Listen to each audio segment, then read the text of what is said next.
Assalamualaikum warahmatullahi wabarakatuh. Salam sejahtera untuk kita semua. Semangat pagi. Perkenalkan, nama saya Rusman Al Yusuf. Saya bekerja di PT PN 7. Saat ini sedang bertugas di unit Kedaton di komoditi karet. Luasan unit Kedaton 5.126 hektar dengan satu pabrik RSS dengan 10 ton kapasitas 10 ton per hari. Di era globalisasi dan perkembangan bisnis usaha yang terus berubah dan berkembang dengan pesat, maka PT PN harus mempersiapkan para leader untuk memiliki kompetensi yang unggul, sehingga lebih siap dalam menghadapi tantangan dan perubahan, bahkan dapat menjadi penggerak dalam perubahan tersebut. Dengan 10 kompetensi insight yang sudah saya pelajari dan pahami, saya sangat yakin bahwa kita dapat menghadapi perubahan di era globalisasi ini dengan sukses. Sebagai leader, kita akan mampu mengubah mindset karyawan dan arah organisasi menuju visi dan strategi yang kuat dan solid. PT PN memiliki sumber daya manusia yang sangat besar, dengan keragaman integritas dan loyalitas yang sangat baik.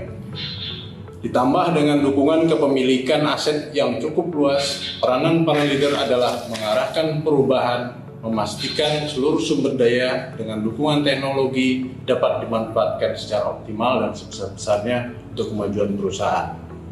Mulai saat ini dan untuk kemajuan di jangka panjang. Tentu saja perubahan ini harus didukung oleh seluruh komponen dari level pimpinan, mulai dari penyusunan strategi, komprehensif, eksekusi yang jelas dan terarah, serta menjalani tahapan pelaksanaan strategi. Kompetensi yang harus dimiliki leader adalah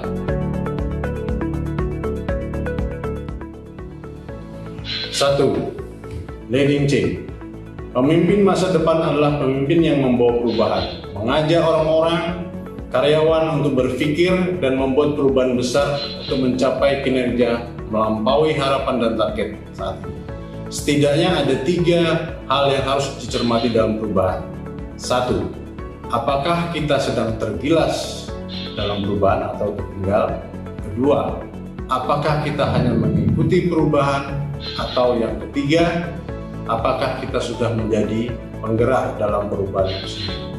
Dalam leading change, tentu saja kita harus segera memposisikan diri kita sebagai penggerak dalam perubahan.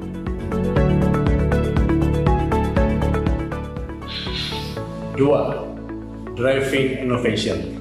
Dalam menghadapi persaingan, inovasi adalah hal yang mutlak yang harus dilakukan oleh leader PT PN. Out of the box adalah kunci utama dalam inovasi, yaitu keluar dari pemikiran lama yang membelenggu cara berpikir kita selama ini. Kita harus memberikan ruang seluas-luasnya bagi seluruh karyawan untuk berkreasi, memunculkan ide, inspirasi, dan kita harus mulai memandang hal-hal ini sebagai kekayaan yang sudah lama terpendam dan belum termanfaatkan secara maksimal. Inovasi bisa dimulai dari berbagai tingkatan, bahkan dari level pekerja sekalipun.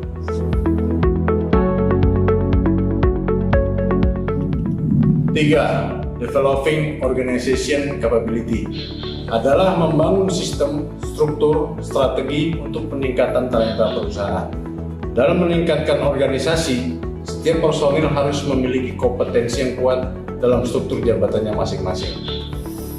Menyadari bahwa tugas dan tanggung jawab memberikan efek terhadap bagian yang lain dan selalu berkoordinasi antar bagian, sehingga rangkaian dari organisasi akan membentuk struktur yang kuat dan menjadi roda penggerak dalam mencapai sasaran perusahaan.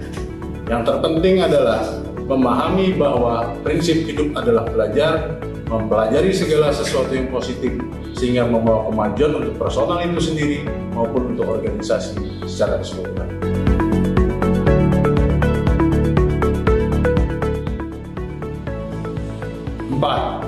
Digital leadership. Digital leadership adalah elemen utama dalam bisnis perusahaan. Dengan adanya teknologi, maka perolehan data akan lebih cepat dan akurat. Selain itu memudahkan kita untuk menelusuri data. Digitalisasi akan memudahkan kita untuk mendapatkan informasi terkini, sehingga pengambilan keputusan dapat dieksekusi dengan cepat, terarah karena berbasis pada data yang akurat. Tentu saja sebagai leader, saya harus siap bekerja dengan dukungan teknologi.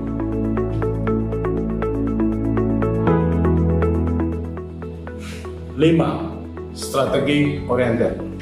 Leader harus mampu merencanakan dan menetapkan sasaran jangka panjang secara menyeluruh dan lengkap untuk meningkatkan daya saing dan nilai tambah perusahaan. Sasaran jangka panjang yang dibuat dan ditetapkan harus benar-benar menggambarkan secara kuat dan jelas terhadap apa yang akan dicapai oleh perusahaan dan dirasakan manfaatnya oleh seluruh karyawan di masa yang akan datang.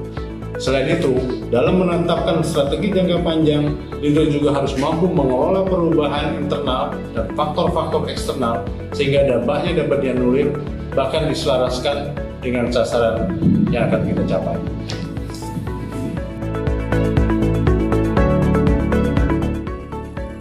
Enam, driving execution. Mengimplementasi strategi menjadi rencana kerja, kemudian memastikan dilaksanakan pekerjaan mencapai sasaran yang diinginkan. Dalam driving execution, seorang leader dituntut memiliki performa yang sangat kuat karena leader akan diuji kemampuannya dalam menghadapi berbagai hambatan dan kendala dalam mencapai tujuan. Akan diuji bagaimana seorang nahkoda dapat mengendalikan kapalnya saat berhadapan dengan badai. Akan diuji bagaimana seorang leader memitigasi permasalahan dengan cepat dan mengarahkan kembali organisasinya menuju sasaran. Dan yang paling ekstrim, bagaimana seorang leader menggerakkan seluruh sumber daya yang ada dalam situasi keterbatasan dan kesulitan yang mungkin belum pernah terjadi atau di luar prediksi.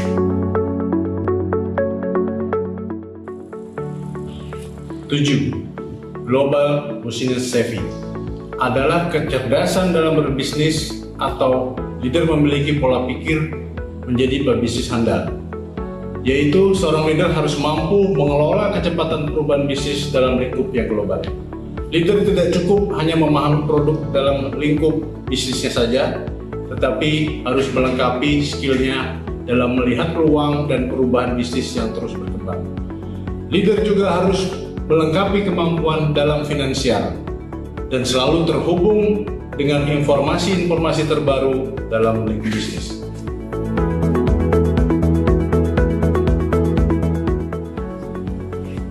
Delapan, customer focus. Kita memahami prinsip dalam bertransaksi adalah pembeli adalah raja dan penjual adalah pelayan. Customer focus adalah memahami kebutuhan pelanggan, melayani dengan baik, dan memastikan tercapainya tuntutan dan harapan pelanggan. Hal yang harus kita pahami oleh leader adalah strategi mempertahankan loyalitas pelanggan untuk jangka panjang dan menghindari pelanggan beralih ke pesaing. Jaminan produk meliputi proses, lingkungan produksi yang memenuhi standar, memberikan pelayanan yang dijanjikan secara akurat, tepat waktu, dan membantu kesejahteraan pelanggan dalam melayani dengan keramahan. Produk PTPN yang mayoritas menjual setengah jadi harus mulai bertumbuh dengan mengembangkan produk hilir dan memasuki segmen pasar untuk memperoleh benefit yang lebih optimal. 9. Building strategic partnership. Dalam bisnis perusahaan, PTPN akan berkembang dengan pesat apabila menjalin kerjasama yang berkesinambungan dengan mitra kerja yang strategis. Tentu, kerjasama ini harus saling menguntungkan dan memberikan nilai positif di kedua belah pihak.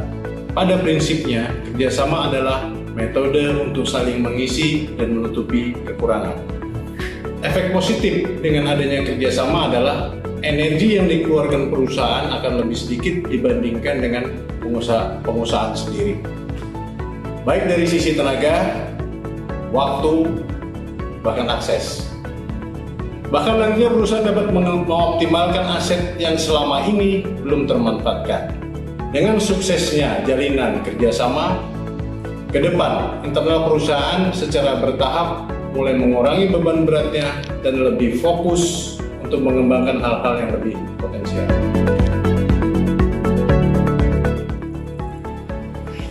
Sepuluh, Managing diversity.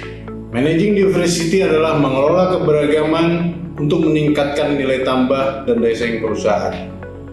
Tugas leader adalah mengelola dan mengembangkan keberagaman karyawan dari berbagai latar belakang, suku, budaya, gender, umur, dan berbagai karakter lain yang spesifik, yang nantinya akan dikembangkan menjadi sumber berbagai ide kreatif dan sudut pandang yang baru untuk kemajuan perusahaan. Keberagaman adalah kekayaan yang harus dikembangkan, dan adanya keberagaman akan membuat perusahaan lebih kuat dan solid. Demikian 10 kompetensi yang harus dimiliki seorang leader untuk menjadi pemimpin masa depan. PTPN juara! Wassalamualaikum warahmatullahi wabarakatuh.